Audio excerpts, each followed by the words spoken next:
My parents forced my brother to live in a dog cage. Today I found out the horrifying reason why. My little brother Ollie lives in the basement. He's never allowed out. Mom says if he escaped, it would be the end of us. She says that a lot. I was too young to remember when Ollie was born, but I know something bad happened to my sister, and that's why we keep him in a cage. I just never could have imagined the horrifying truth my parents have been hiding from me about my brother. I go downstairs to feed him 3 times a day. Sometimes he's really angry. He'll even slam against the bars and try to escape. Other times he's just sad. I think Ollie likes me. Whenever my parents are busy, and I'm sure they won't find out, I stay in the basement to play. There's a ball and he really likes it when we toss it back and forth. I never get too close to the cage though. Mom would be furious if she caught me doing that. Mom gets angry a lot. This one time while I was playing in the basement, I heard her come home early and had to run upstairs super fast. Ollie got upset because playtime was cut short. Mom heard him scream and made a face. She said if the neighbors heard, people would ask questions, which might lead to them finding out what he was, which would lead to them letting him out of his cage because they don't understand, and that would be the end of us. Mom gets scared sometimes too, like when the spirits come.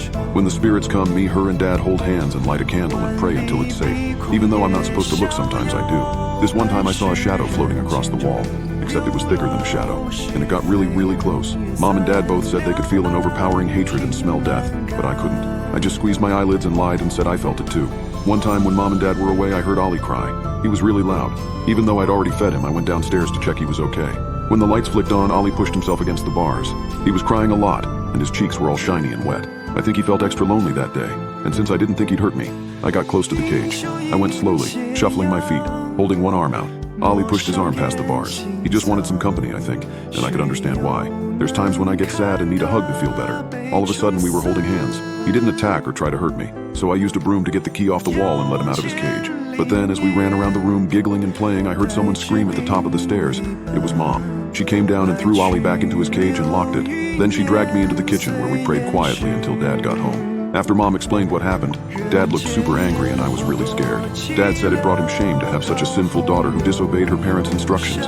He said my sister succumbed to sin too, and that's why Ollie is such a monster, and why if they didn't hide him, it would be the end of us. Then he said I had to be purged of evil spirits just like my sister. And then he started preparing for the ritual. On the second night of the ritual, my tummy and throat were sore from being so thirsty, but Dad wouldn't let me climb down from the altar to have a juice box. It was my fault for letting Ollie out of his cage to play. I started feeling really dizzy, like I was falling asleep, and the smell of blood was making me sick. But whenever I told Dad, he just prayed even harder. The only times Mom left was to go feed Ollie, who wouldn't stop crying. I think it was because he missed me. I didn't know how to purge myself from sin, so I just kept my head bowed and prayed along with Dad. Eventually, he climbed up onto the altar and said, "Do you repent?" I do. Truly? Yes. Swear never to disobey my orders again? I swear. Right as I said it, he looked at the ceiling. It made me confused until I heard something move around upstairs. I thought maybe Ollie escaped from his cage, but then Dad's face got super pale and I realized the spirits were back. He unhooked me, then pulled me off the altar and onto the floor in a circle with him and Mom. Then he lit a candle and said, "Pray harder than you've ever prayed before." I did. The sounds moved around. I heard things get knocked off the walls and floorboards groan. At one point, Mom started to cry and Dad got really mad. He grabbed her hair bun and screamed, "Just pray." The door suddenly swung open and this huge gust of wind blew against us. I almost tipped over. Mom's hand started trembling. I peeked open my right eye and saw she was crying. The candle was out too. My parents' breath started fogging up even though mine didn't. And then the shadow was there. I wasn't scared though. Mom's voice sounded like she had something stuck in her throat when she said, "I can feel evil. It's here. Shut up and keep praying." Dad replied, "It's so close, we should shut up and pray." We prayed for what felt like a super duper long time, and then the room settled. Dad got up to check the house. Mom cried into her hands until he came back and said there was work to be done. Mom gave me water and then made me sweep up glass. In the upstairs hallway, all the pictures of my parents were smashed. When Mom saw that, she closed her eyes really hard. After that, they made me feed Ollie and he was very upset. I could understand why. We hadn't played together for a while. Over the next few days, the spirit came back a lot. I'd hear a noise in the corner of my room at night or see a shadow dance along the wall. I sometimes followed it around and even tried to talk to it. I asked why it kept coming back and whether it wanted to be friends. It had never been around so much before. One time after Mom and Dad fell asleep, it led me toward the basement. It wanted me to go comfort Ollie, I think, but I was too scared. If Mom and Dad caught me, I'd get cleansed again. For a while, even when he wasn't praying, Dad would just sit by the altar concentrating super hard, until eventually he called us into the kitchen. The spirit keeps won't leave because of Ollie. "Ollie?" Mom asked. He nodded. "Sin attracts dark spirits. But we purged Bridget.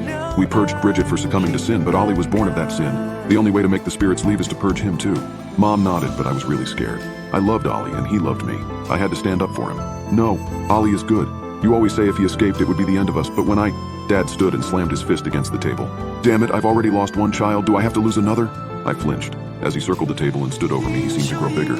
"Ollie must be cleansed. We'll begin the ritual at dawn." He grabbed me in Mom's hands. "Let's pray." That night I couldn't sleep. I didn't want Ollie to go through the ritual. He was my brother. Suddenly the pictures began to spin on my walls. I sat up and rubbed my eyes. The shadow was back. I said, "I can't go with you. Mom and Dad would punish me." Then I rolled over. The room suddenly got very warm. When I looked around, the shadow was floating over my bed. It sort of looked like a figure, and when it came close, I felt something gently stroke my cheek. It reminded me of when me and Ollie cuddled that time I let him out of the cage. I got up and followed the shadow. It led me down the hall where the door to my parents' room slowly creaked open. Mom and Dad's breath fogged up as the shadow got close to their bed. It was guiding me to the key hanging from the bedpost. Tiptoeing across the room, I swiped the key, went into the basement, and unlocked Ollie's cage. When he woke up, he started crying. It made me really frightened. If our parents heard, I hugged Ollie to calm him down.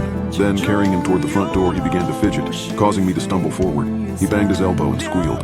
My stomach twisted as I scooped him up and begged him to be quiet. But it was too late. Dad and Mom were already up. Dad charged down the stairs, Mom just a few steps behind. I ran into the other room and hid beneath the altar, but Ollie wouldn't stop crying. Mom found us and said, "Now we have two sinful children, two little monsters. If either of you got loose, it would be the end of us." I held Ollie close, thinking we were both about to get purged. But then something really weird happened. The shadow morphed. It became a person who wasn't there, standing between me and my parents. The person who wasn't there moved toward them.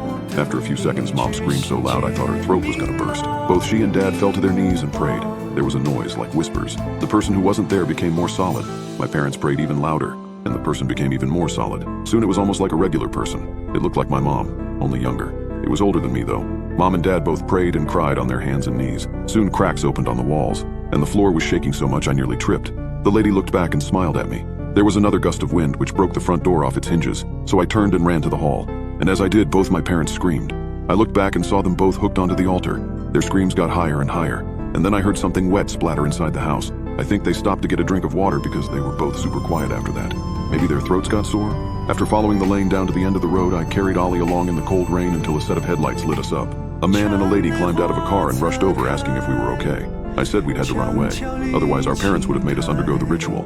The lady and the man looked at each other, then took us into their car and threw a warm blanket over us. The lady promised to take us somewhere safe. Then she gave us some food and a juice box. It made me sad to leave Mom and Dad behind, but I had to rescue Ollie. I gave him a cuddle to let him know everything was okay, and then cuddled me back before falling asleep nested between my arms.